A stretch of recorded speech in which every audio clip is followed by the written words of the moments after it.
శ్రీ గురుభ్యో నమః. మన సంస్కృతి పాశ్చాత్య సాధకులలోని కొందరు భారతీయ సంస్కృతిని గురించి అడిగిన ప్రశ్నలకు మాస్టర్ ఈకే గారు అందించిన సమాధానములు ఈ గ్రంథములో పొందుపరచటము జరిగినది. అటువంటి ఈ గ్రంథమును మనము అధ్యయనము చేస్తూ ఉన్నాము.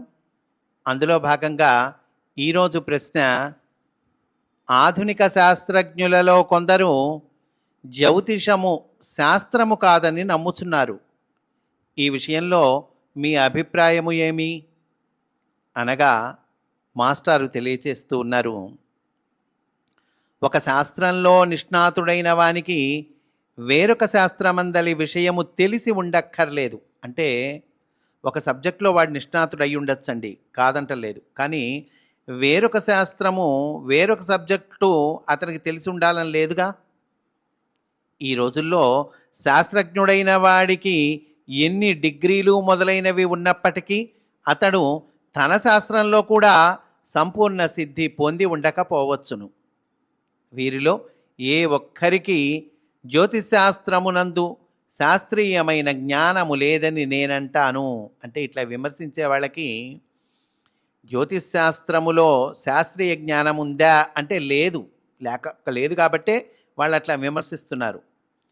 ఈ శాస్త్రము గురించి వీరికున్న అభిప్రాయము క్షురకర్మ చేసేవానికి భౌతిక శాస్త్రమును గురించి కానీ టెక్నాలజీ గురించి కానీ ఉండే అభిప్రాయము వంటిది. ఒకతను క్షురకర్మ, బార్బర్, క్షురకర్మ చేసేవాడికి ఓకే, అతని విషయంలో అంటే అతని సబ్జెక్ట్లో అతను ఎఫిషియెంట్ అవ్వచ్చు. కానీ అతను ఫిజిక్స్ గురించో టెక్నాలజీ గురించో చెప్పమంటే ఏ రకమైన అభిప్రాయం చెప్తాడండి? ఒకవేళ ఏ రకమైన అభిప్రాయమైనా చెప్పినా కూడా అది శాస్త్రీయం అవుతుందా? అలాంటిదే వీళ్ళ అభిప్రాయం కూడా అంటున్నారు. ఇంతకు మించి వీరి విషయమున మనము ఏ అభిప్రాయమును పొందనక్కర్లేదు. జ్యోతిశాస్త్రమునందలి ప్రతి ఒక్క అంశమును తార్కికముగా పరిశీలించినచో అది సమగ్రమైన శాస్త్రముగా నిరూపితమగును. సాధారణ శాస్త్రములను అధ్యయనము చేసిన వారు ఈ శాస్త్రమును గురించి ఏదైనా అభిప్రాయమును వ్యక్తము చేయవలనన్నచో ముందుగా వారు ఈ శాస్త్రమును ప్రత్యేకముగా అధ్యయనము చేయవలసి ఉన్నది. జ్యోతిశాస్త్రం గురించి అభిప్రాయం చెప్పదలుచుకున్నావు, ఓకే చెప్పు. ఎప్పుడు? ముందుగా ఈ శాస్త్రమును ప్రత్యేకంగా అధ్యయనం చెయ్యి, అప్పుడు చెప్పు అంటున్నారండి మాస్టారు.